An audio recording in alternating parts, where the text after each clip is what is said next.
바리새인들은 레위, 마태입니다. 레위 집에서 하는 큰 잔치에 참석하는 주 예수와 제자들을 보고 30절 후반 보니까 이렇게 말합니다. 어찌하여 세리와 죄인과 함께 먹고 마시느냐, 이렇게 비판했습니다.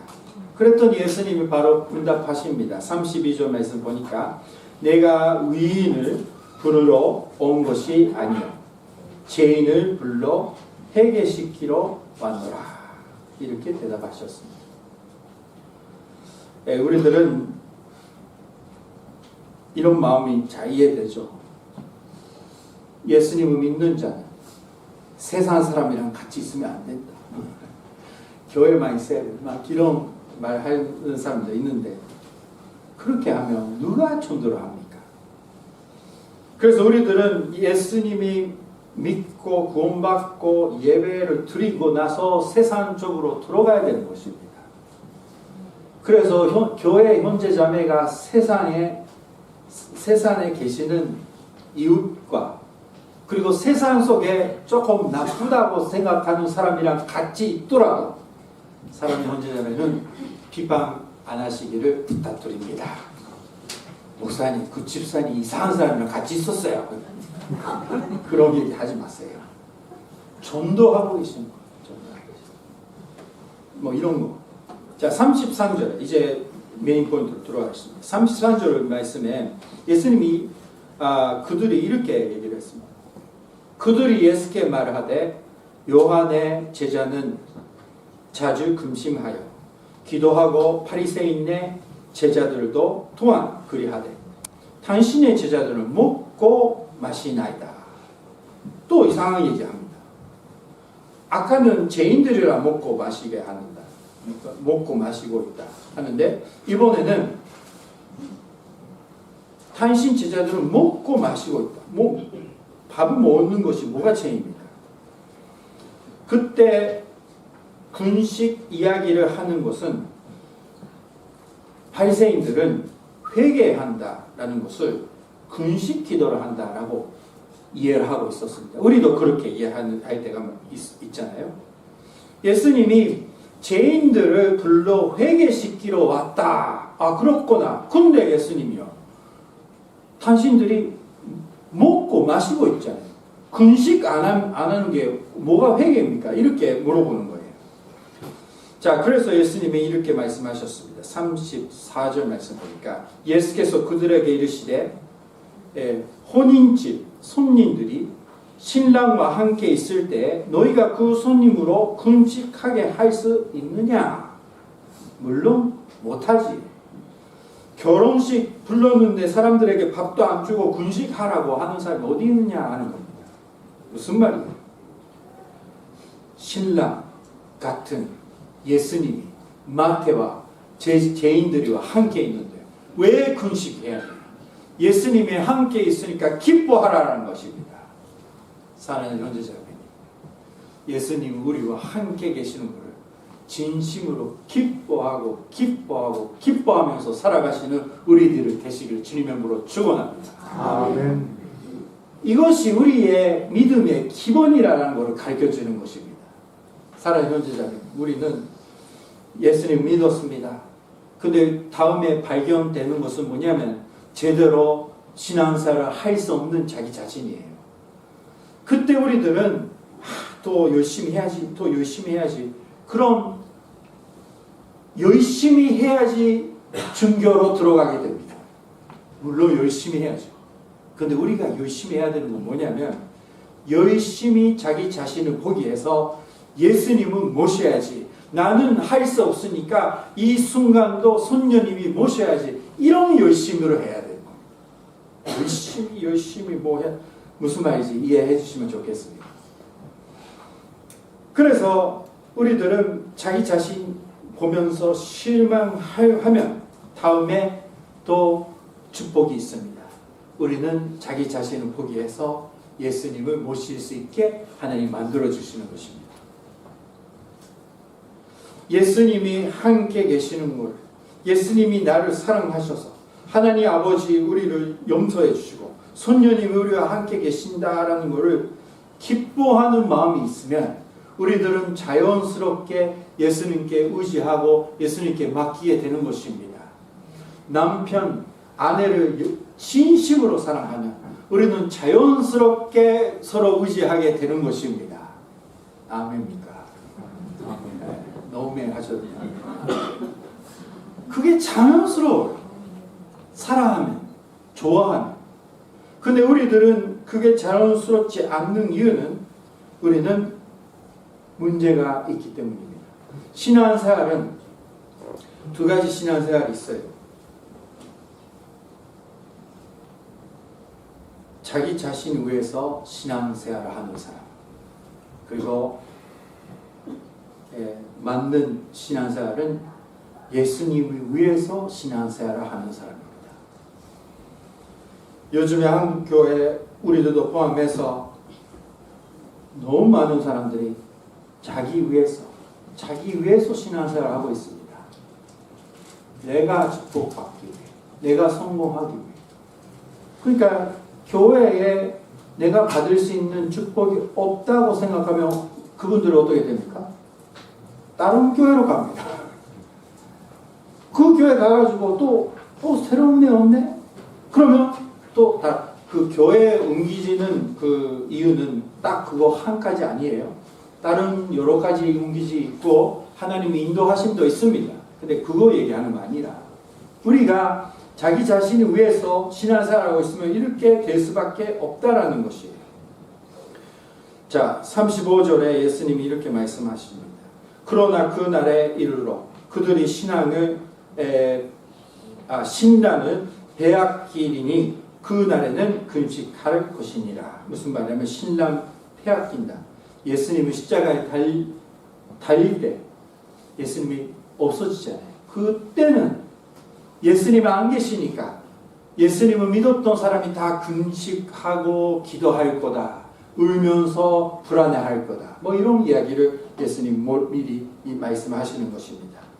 신앙생활은 기본은 율법 같은 뭐를 해야지 우리 더 이런 것을 해야지 않으면 안 된다 이런 것이 아니라 함께 해주시는 예수님을 진심으로 기뻐하는 것 그것부터 시작해야 됩니다. 사랑하는 형제자매, 오늘 뭐 여러 가지 신앙생활을 보면서 회개하고 불만이 있는 분이 여기에 계신다고 믿습니다. 그거는 좋은 마음입니다. 그러나 우리가 해야 되는 것은 주님, 나 같은 죄인과 함께 해주신 것을 진심으로 감사합니다. 여기부터 시작해야 하는 것입니다. 나 같은 죄인 뭐 어떻게 이렇게 변함이 없습니까? 주님 나를 죽여주세요. 이렇게 합니다. 그러나 하나님이 나를 생각하시고 사랑해 주시는 거 감사합니다. 여기서부터 시작합니다. 여기서부터 시작하면 이제 모든 것이 이해하게 됩니다. 믿음 생활을 어떻게 해야 되는지 알게 되는 거예요. 36절 말씀 보니까 이렇게 써 있습니다. 36절 더 비유하여 이르시되 새 옷에서 한 조각을 찢어 낡은 옷에 붙이는 자가 없나니 만일 그렇게 하면 새 옷을 찢을 뿐이요 또 새 옷에서 찢은 조각이 낡은 곳에 어울리지 아니하리라.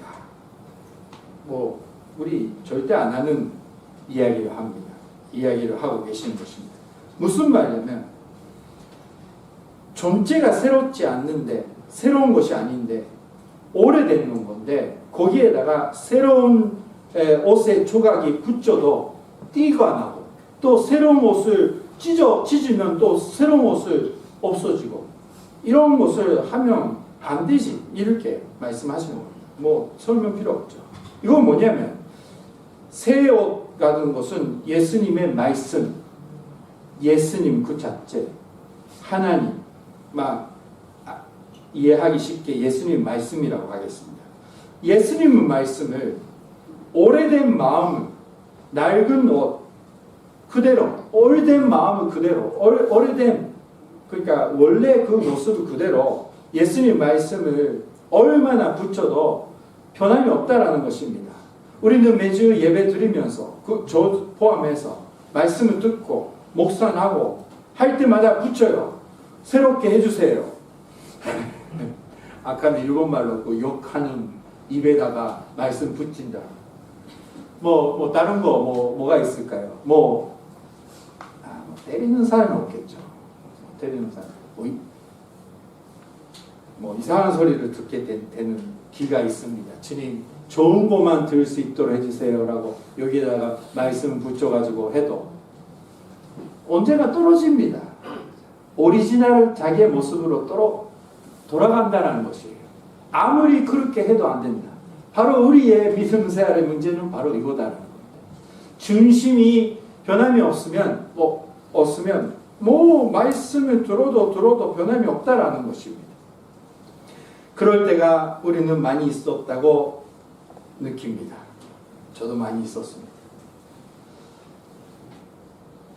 낡은 자신의 모습으로는 주 예수와 함께 동행할 수 없음을 아시는 여러분 되시길 주님의 이름으로 축원합니다. 37절 말씀 마지막 37, 38 보겠습니다. 새 포도주를 낡은 가죽 무대에 놓는 자가 없나니 만일 그렇게 하면 새 포도주가 무대를 또 두려 포도주가 쏟아져 무대도 못 쓰게 되리라. 새로운 포도주 놓으면 발효해서 그것 때문에 오래된 무대가 파손된 찢어집니다. 그런 말이 아니에요. 무슨 말인지 우리 다 이해가 됩니다. 이제. 그래서 38절 예수님이 이렇게 말씀하셨습니다. 함께 읽겠습니다. 38절 시작. 새 포도주는 새 가죽 무대에 놓아야 합니다. 새로운 하나님의 말씀, 예수님의 말씀은 새로운 마음 속에 넣어야 된다. 그러면 변함이 있게 된다. 손잔된다. 그렇게 말씀하십니다. 여기서 우리가 주목해야 되는 것은 새 포도주, 예수님의 말씀을 놓기 위해 새 가죽 부대, 새로운 마음이 필요하다라는 거예요. 목표는 예수님의 말씀을 놓기 위해요. 우리가 은혜를 받기 위해 아니고 우리가 건강하게 되기 위해 아니고 예수님 말씀을 놓기 위해 우리는 새로운 마음을 준비해야 된다는 것입니다. 이것이 우리가 인간으로서 절대적인 우리가 해야 되는 일이라는 것이에요. 하나님이 인간들 만들 때 마지막으로 하나님이 연으로 놓으셨습니다. 그래가지고 생명 있게 해주시는 거예요. 그러나 죄 때문에 그 영혼이 죽었기 때문에 거기가 우리의 영혼이 죽어있는 상태가 되는 거예요. 그러면 영원토로 살 수 없으니까 하나님 나라에 하나님은 우리 인간들을 살기 위해 예수님을 보내주셔서 그거를 깨끗하게 씻어주셔서 손녀님이 놓을 수 있게 해주시는 겁니다. 그러니까 인간으로서 살면서 우리들은 예수님의 말씀 충만을 받아야 되는 거예요. 살기 위해서. 예수님의 말씀은 충만 이퀄 손년 충만입니다. 똑같아요. 그래서 우리들은 새로운 마음을, 그러니까 열어있는 받아주는 마음을 가져야 된다라는 것입니다. 자, 우리는 지금까지 자기 위해서, 자기 자신 위해서 믿음 생활을 했던 적이 많이 있었습니다. 이제부터는 예수님 말씀을 놓아서 예수님을 위해서 살기 위해 신앙생활을 하는 우리가 돼야 되는 것입니다. 39절 말씀 보니까 묵은 포도주를 마시고 새 것을 원하는 자가 없나니 이는 묵은 것이 좋다 함이니라. 오래된 와인이 맛이 있는 것입니다. 그러니까 새로운 거는 못 먹겠다는 거예요. 무슨 말이에요? 우리 인간들은 옛날에 손녀님이 안 계시는 그런 사람이 있는가 이렇게 생각하지만, 그러나 옛날에 선녀님도 안 계시고 예수님의 말씀은 상관없는 그 오리지널을 자기 모습으로 돌아가고 싶다라는 그런 손질이 가지고 있다. 그러니까 조심해라라는 것입니다. 자, 사랑하는 형제자매님, 우리의 믿음 생활은 예수님이 위해서 해야 됩니다.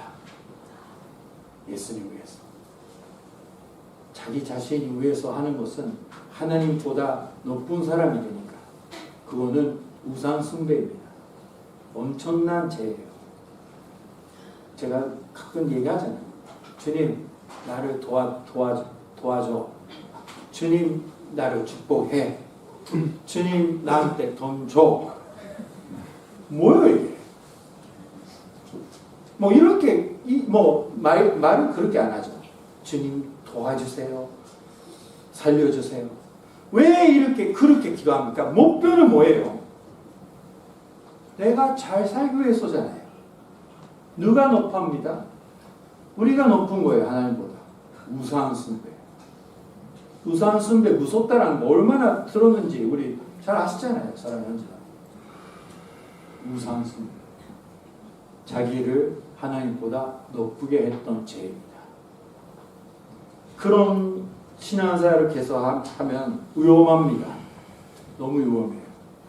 그래서 우리들은 마음 열어놓고 그냥 말씀만 붙여서 그렇게 하는 거 아니라 주님 나를 변화를 시켜주세요.